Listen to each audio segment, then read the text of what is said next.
rooms as bachelors in Baker Street.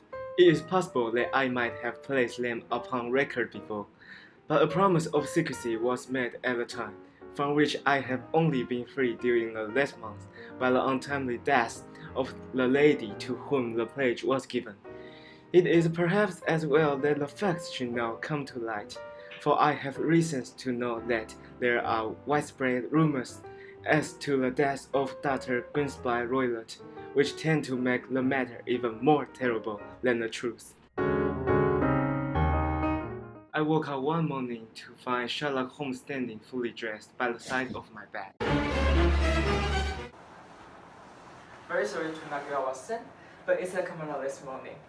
Mrs. Hassan has been knocked up. She retorted unto me. Mr. Holmes!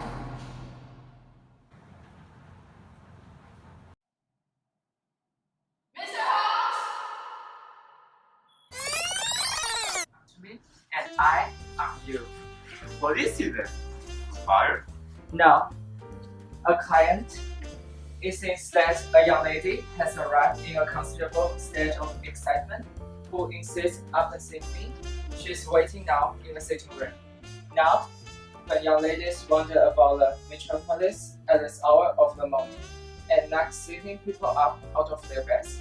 I presume that it is something very pressing which they have to communicate. Should it prove to be an interesting case, you would, I'm sure, wish to follow in from the outset. I thought, at any rate, that I should call you and give you a chance. I would not miss it for anything.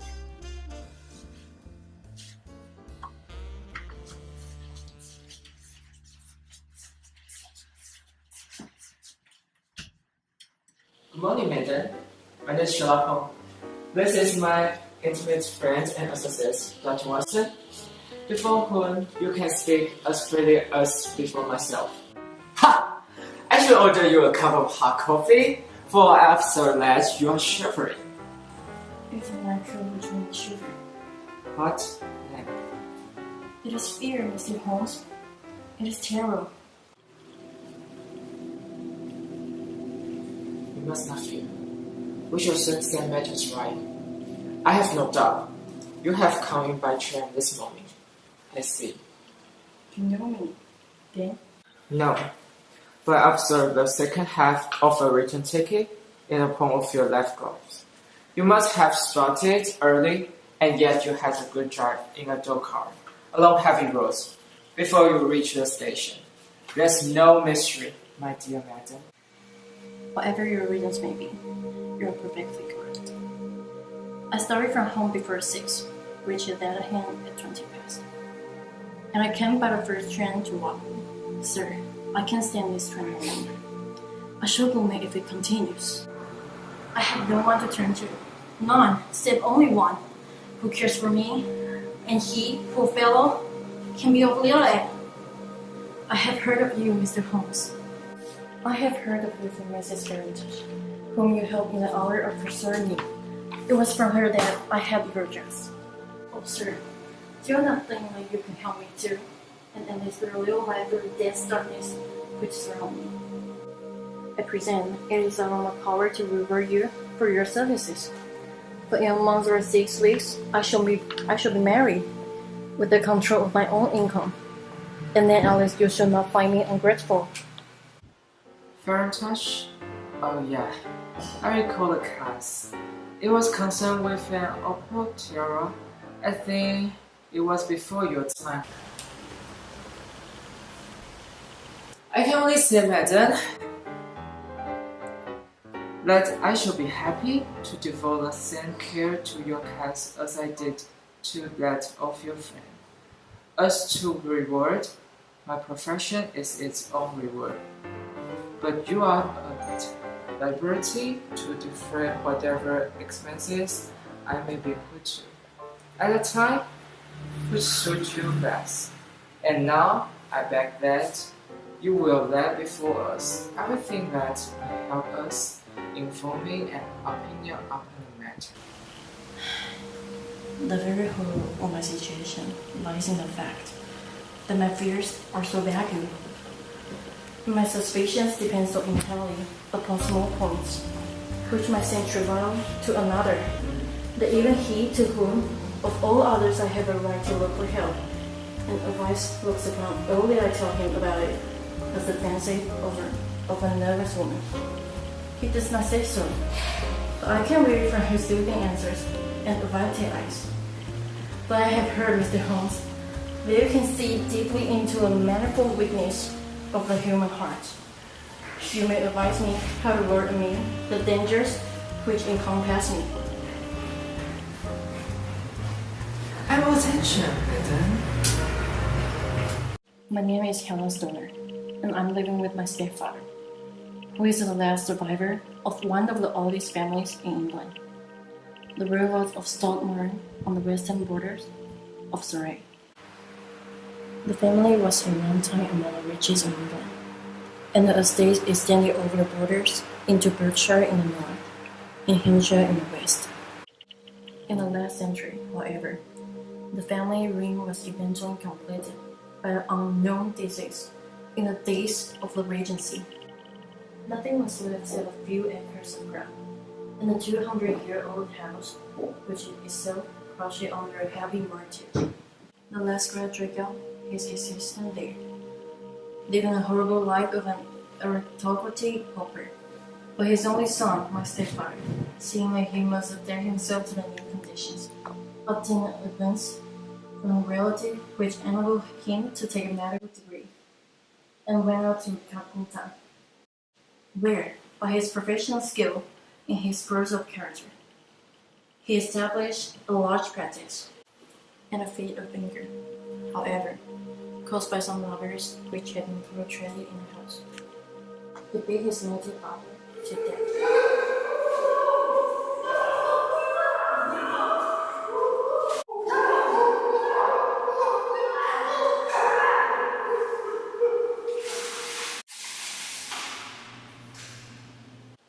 And narrowly escaped the capital sentence. He suffered a long term of imprisonment, and afterward returned to England, a morose and disappointed man. When Dr. Wheeler was in India, he married my mother, Mrs. Stoner, the young widow of Major General Stoner, of the Bengal Artillery. My sister Julia and I were twins, and we were only 2 years old at the time of my mother's remarriage. She had a considerable sum of money, not less than £1,000 a year. And this she bequeathed to Dr. Wheeler entirely, when we resided with him. Shortly after our return to England, my mother died. She was killed 8 years ago in a railway accident near Crewe. The money which my mother had left was enough for our wants, and there seemed to be no obstacle to our happiness. A terrible little change came over our stepfather at this time. Instead of making friends and exchanging visits with our neighbors, who had at first been overjoyed to see a widow of Stockmorton back in the old family seats, he shut himself up in a house, and children cannot sit to indulge in ferocious quarrels with whoever might cross his path.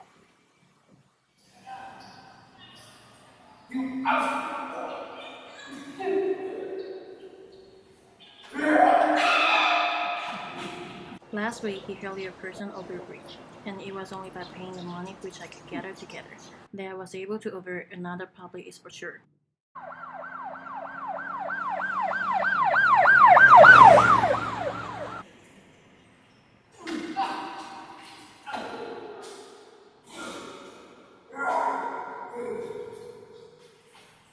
He had no friends at all except the gypsies, and he would give these vagabonds leave to encamp upon a few acres of bramble, covered land which represent the family estate.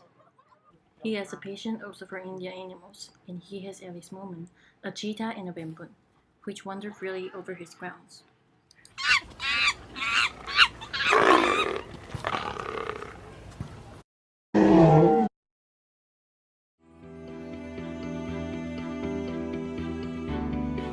You can imagine from what I see, my poor sister, Julia, and I had no great pleasure in our lives. No servant stayed with us, and for a long time with the older girl of the house. She was but 30 at the time of her death, and yet her hair had already begun to whiten, even as mine has. Your sister is dead, then? She died just 1 year ago on her birthday, and it is of her death that I wish to speak to you. You can understand that, living a life which I have described, we were little likely to see anyone of our own age and position.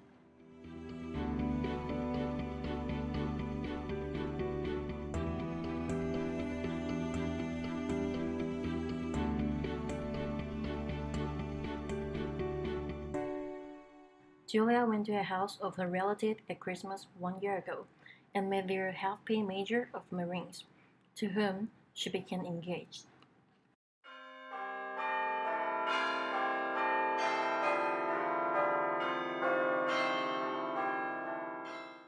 My stepfather learned of my engagement, and my sister returned and offered no objection to the marriage. But within the fortnight of the date which had been fixed already, the terrible event occurred which has deprived me of my only companion. Be precise as to details. The bedrooms in this wing are on the ground floor, the sitting rooms being in the central block of the buildings. Of these bedrooms, the first is Dr. Roylott. The second, my sister's. And the third, my own. There is no communication between them, but they all open out into the same corridor. Do I make myself plain? Let's try this. The windows of the three rooms opened out upon the lawn. The fatal night Dr. Roylott had gone to his room early, though we knew that he had now retired to rest, for my sister was troubled by the smell of the strong Indian cigars, which it was his custom to smoke.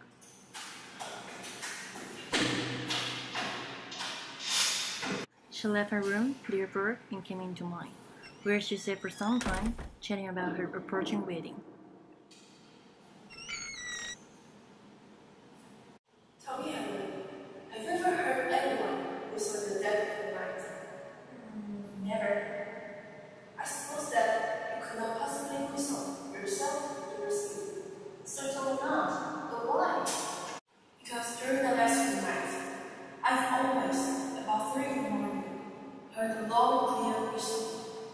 I'm a light sleeper, and it has awakened me. I cannot tell where it came from. Perhaps from the next room. Perhaps it is from the lawn.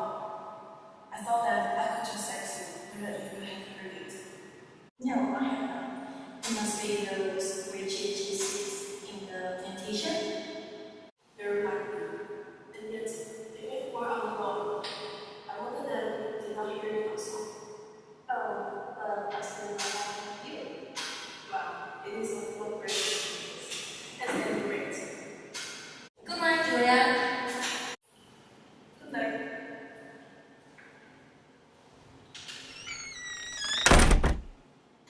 Indeed. Was it your custom always to lock yourself in at night? Always. And why? I think I mentioned to you the doctor to the cheetah in Bimbo. We had no feeling of security unless our doors were locked. Quite so. Purposes with your step. At late night, a vague feeling of impending misfortune impressed me. My sister and I, you will recollect, were twins. A union how subtle are the links which bind two souls which are so closely allied. It was a wild night. The wind was howling outside and the rain was beating the window. Suddenly, there burst the wild scream of a terrified woman. I knew that it was my sister's voice. I sprang from my bed, there was shut round me, and rushing into a corridor. As I opened my door, I seemed to hear a low whistle, such as my sister described, and a few moments later, a clinking sound, as if a mass of metal had fallen.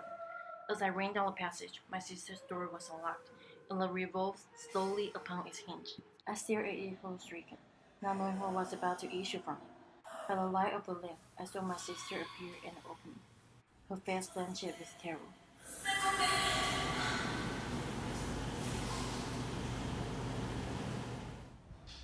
One moment. Are you sure about this whistle and metallic sound? Could you swear to it? It is my strong impression that I heard it, and yet, among the crash of the gale and the creaking of an outhouse, I may possibly have been deceived. Was your sister dressed? No, she was in her nightdress. In her left hand was found a candle, and in her right, a matchbox. Showing that she had struck a light and looked about her when an alarm took place. This is important. The door had been fastened upon the inner side, and the windows were blocked by old-fashioned shutters with broad iron bars, which were secured every night. The walls were carefully cemented and were shown to be quite solid all around, and the flooring was also thoroughly examined, with the same results. It is certain that my sister was quite alone when she met her aunt. Besides, there were no marks of any violence upon her. What do you think that this unfortunate lady died of? Then? It is my belief that she died of pure fear and nervous shock. Oh. And what did you gather from this allusion to a band? A speckled band. Sometimes I have thought that it may have referred to those gypsies in the plantation. I do not know whether she spelled handkerchiefs, which so many of them wear over their heads, might have suggested the strange adjective which she used. I suddenly heard in the silence of the night the low whistle which had been the herald of her own death. I sprang up and lit the lamp, but nothing was to be seen in the room. I was too shaken to go to bed again, however, so I dressed. And as soon as it was daylight, I slipped down, got a tall car at the Crown Inn, which is opposite, and drove to Leatherhead, from whence I had come on this morning with the one object of seeing you and asking your advice.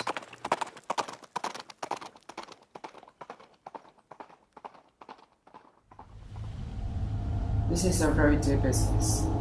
There are 1,000 details which I should desire to know before I decide upon our course of action. Yet we have not a moment to lose. If we were to come to a stark moment today, would it be possible for us to see over these ruins without the knowledge of your stepfather? As it happens, he spoke of coming into town today upon some most important business. It is probable that he will be away all day, and then there will be nothing to disturb you. We have a housekeeper, but she is old and foolish, and I could easily get her out of the way. Excellent. You're not averse to mystery, sir. By all means. Then we shall both to come. What are you going to do yourself? I have one or two things which I wish to do now in town, but I shall return by the 12 o'clock train, so as to be there in time for your coming.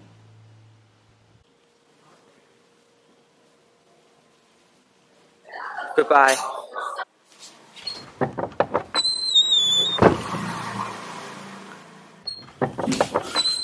Which of you is Holmes? My name, sir, but you have the advantage of me. I am Dr. Grimsby Royal of Dogmore. Indeed, doctor. Pray take a seat. I will do nothing of the kind. My said daughter has been here. I have traced her. What has she saying to you? It is a little cold for a time of the year. What has she been saying to you? But I have heard that the Forecast promised well. Ha! You put me up, do you? I know you, you scoundrel. I have heard of you before. You are Holmes, the murderer. You are Holmes, the busybody. Holmes, the Scotland Yard jacking office. Your conversation is most entertaining. We'll go up closer though. Professor decided to drop. I will go when I have said my say. Don't you dare to meddle with my affairs. I know that Miss Donner has been here. I trust her.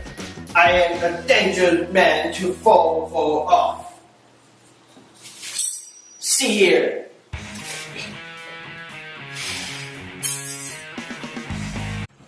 See that you keep yourself out of my grip.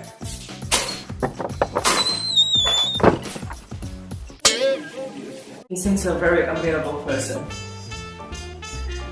I'm not quite so bulky, but if he had been man, I might have shown him that my grip was not much more feeble than his own.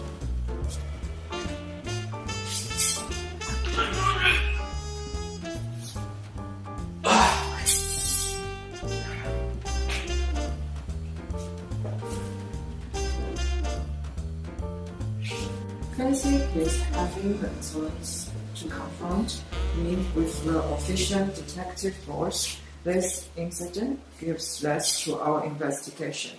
However, and I only trust that our little friend will not suffer from her imprudence in allowing this boot to trust her. And now, Watson, we shall order breakfast, and afterward I shall walk down to Dr. Comer's where I hope to get some data which may help us in the matters.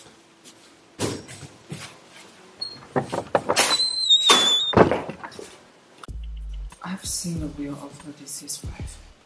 To determine its exact meaning, I've been obliged to work out the present price of the investment with which it is concerned. The total income which at the time of the wife's death was little short of 1,100 is now. Through the following agricultural prices, no more than 750. Each total can claim an income of 250. In case of marriage, it is evident. Therefore, that if both girls had married, this beauty would have had a real patents, while even one of them were crippled to a very serious extent. But when his words was not molested, since he has proved that he has the very strongest motive for standing in the way of anything of the sort. And now listen, it's just responsible about me, especially as the old man is aware that we are interesting ourselves in his affairs. So if you are ready, we shall call a cab and drive to Waterloo. I shall be very much obliged if you will slip your revolver into your pocket. And Elise number 2 is an excellent argument with gentlemen who can twist steel pokers into knots, lead, and a toothbrush up. I think all that we need.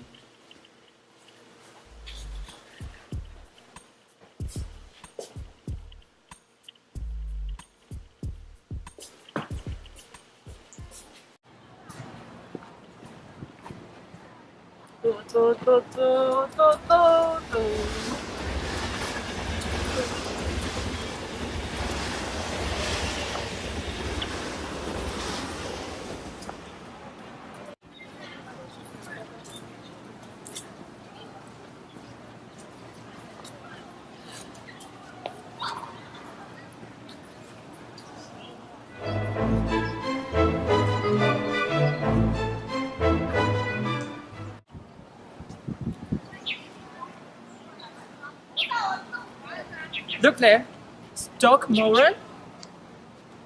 Yes, sir. That's the house of Dr. Griggs by Royland. There's some building going on there. That is where we are going.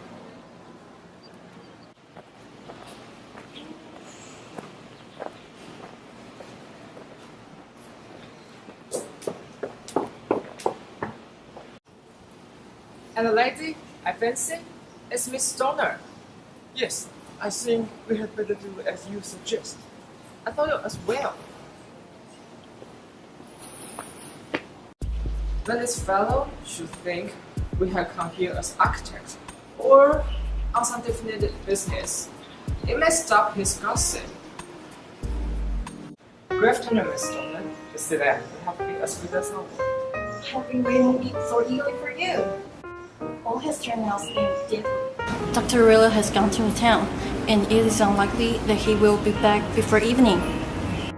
We have had the pleasure of making Doctor's acquaintance. Good heaven, he has followed me then. So it appears. He is returning when I never know what I say from him. What will he say when he returns? He must guard himself, for he may find that there is someone more cunning than himself upon his track. You may lock yourself up from him tonight. If he is violent, we should take you away to our place. Now, we must make the best use of our time, so kindly take us at once to the rooms which we are to examine. Miss, I take it. Those children in which we used to save. The central one to your sisters, and the one next to the main building to Dr. Royda's shop. Exactly so. I'm now sleeping in a window. Pending alteration, as I understand. By the way, there does not seem to be any very pricey needs for repairs at the end wall. There were none. I believe that it was an excuse to move me forward. Oh, that is suggested. Now, on the other side of this narrow wing runs a corridor from which these three rooms open. There are windows in it, of course. Yes, but it is too old to open. As you both lock your doors at night, your rooms are approachable from that side. Now, would you have the kindness to go into your room and bar your shutters?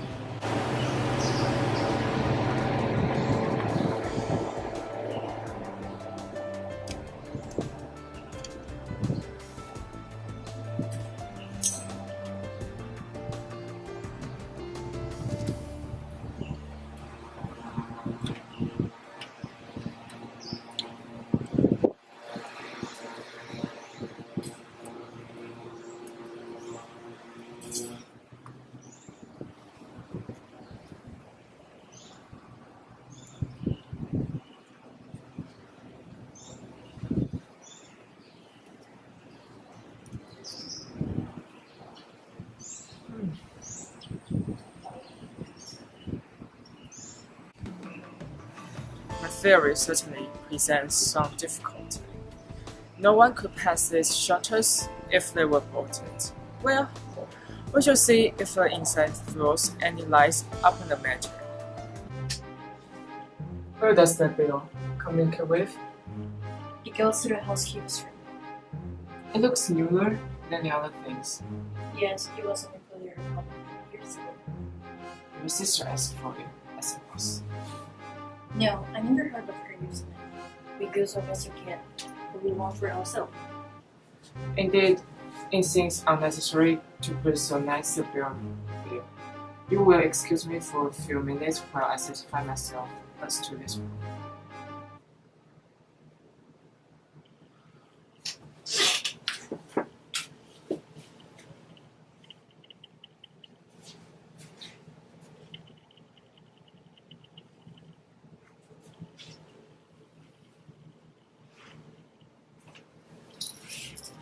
Why? It's a dummy? Won't it green?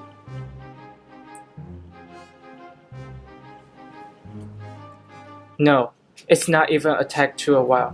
This is very interesting. You can see now that it's fastened to a hook just above where the little opening for the ventilator is. How very absurd. Very strange. There are one of two very singular points about this room. For example, what a fool a builder must be to open a ventilator into another room, when with the same trouble, he might have communicated with the outside air. That is also quite modern. Done about the same time as the bell rope. Yes, there were several little changes carried out about that time. There seems to have been of the most interesting character. Dummy bell ropes, and ventilator which do not ventilate. With your permission, Miss Stoner, we should now carry our researches into the inner apartment. What's in here? My stepfather's business paper. Oh, you have seen inside. Then? Only once, some years ago. I remember that it was full of papers. There isn't a cat in it, for example? No! What a strange idea! Well, look at this. No, we don't keep a cat. But there's a cheetah and a baboon. Oh yeah, of course. Well, a cheetah is just a big cat. And yet, a source of milk does not go very far in satisfying its want. I dare say, that's one point I should wish to date me. Thank you. That is quite settled. Hello. Here's something interesting. What do you make of that, Watson? Well, it's a common enough lash. But I don't know why it should be tied. It's not quite so common, is it? Oh man, it's a wicked word. And when a clever man turns his brains to crime, it is the worst of all. I think that I have seen enough now. Miss Stoner, and with your permission, we should walk out upon the lawn. It is very essential, Miss Stoner, that you should absolutely follow my advice in every respect. I should most certainly think so. Matter is too serious for any hesitation. Your life may depend upon your compliance. I assure you, the eye in your hands. In the first place, both my friend and I must spend the night in your room. Yes, it must be so. Let me explain. I see that is a big tree. Yes, I did. Very good. Your windows will be visible from there. Certainly. You must confine yourself to your room, on pretense of a headache, when your stepfather comes back. Then, when you hear him retire for the night, you must open the shutters of your window onto the hatch. Put your lamp there as a signal to us, and then withdraw quietly with everything which you are likely to want into the room which you used to occupy. I have no doubt that, in spite of the repairs, you could manage there for one night. Oh, yes, easily. The rest you will leave in our hands. But what will you do? We shall spend the night in your room, and we shall investigate the cause of this noise which has disturbed you. I believe, Mr. Holmes, that you have arranged everything. Perhaps I have. Then, for Peter's sake, tell me what was the cause of my sister's death. I should prefer to have clearer proof before I speak. You can tell me whether my own thought is correct, and if she died just from some sudden cause. No, I do not think so. I think that there was probably some more tangible cause. And now, Miss Stoner, we must leave you for your Dr. Royla return, and so as our journey will be in vain. Goodbye, and be brave. For if you will do what I have told you, you may rest assured that we shall soon drive away the dangers that threaten you. Do you know, Watson? I have really some scruples as to taking you tonight. There is a distinct element of danger. Can I be of assistance? Your presence might be invaluable. Then I shall certainly come. It is very kind of you. You speak of danger. You have evidently seen more in these rooms than was visible to me. No, but I fancy that I may have deduced a little more. I imagine that you saw all that I did. I saw nothing remarkable save the bell rope, and what purpose they could answer, I confess, is more than I can imagine. You saw the ventilator too. Yes, but I do not think that it is such a very unusual thing to have a small opening between two rooms. It was so small that a rat could not hardly pass through. I knew that we should find a ventilator before ever we can to Stockmoran. My dear Holmes, Oh yes, I did. You remember in her statement? She said that her sister could smell Dr. Royla's cigar. Now, of course, that suggests at once that there must be a communication between the two rooms. It could only be a small one, or it would have been remarked upon at the coroner inquiry. I deduce the ventilator. but what harm can there be in that? Well, there's at least a curious coincidence of dates. A ventilator is made, a cord is hung, and a lady who sleeps in the bed dies. Does that strike you? I cannot as yet see any connection. Did you observe anything very peculiar about that bed? No. It was clamped to the floor. Did you ever see a bed fastened like that before? I cannot say that I have. The lady could not move her bed. It must always be in the same relative position to a ventilator or to a room. Also, we may call it, since it was clearly never meant for a billboard. Holmes, I seem to see dimly what you are hinting at. We are only just in time to prevent some subtle and horrible crime.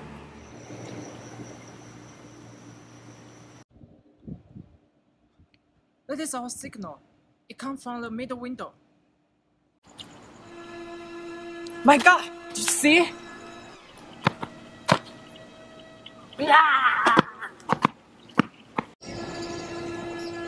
It is a nice household. That is a bamboo.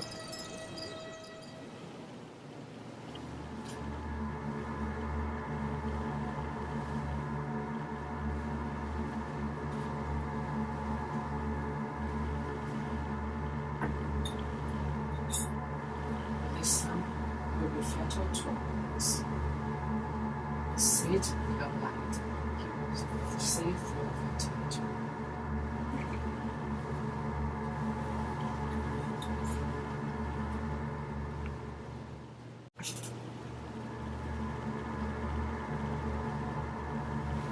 Do not go to sleep.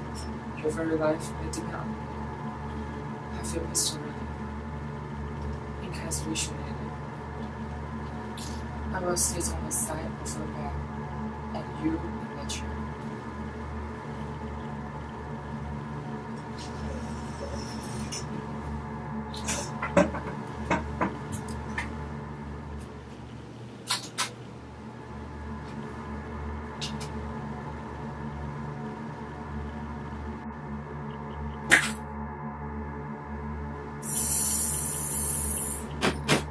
Watson, the light. You see, Watson? You see?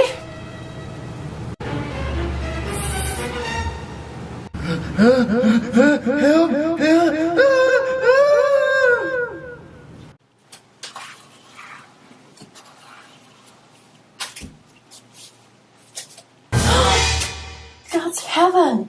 Surprise! Happy birthday! Ha!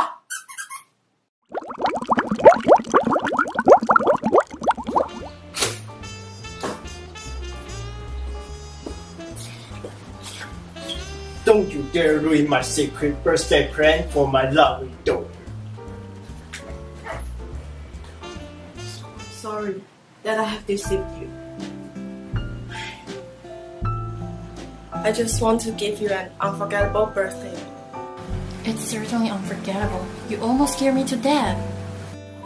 Could you forgive me? You're my dear sister. How can I not forgive you? Come! I should explain to you the death of the poor butler.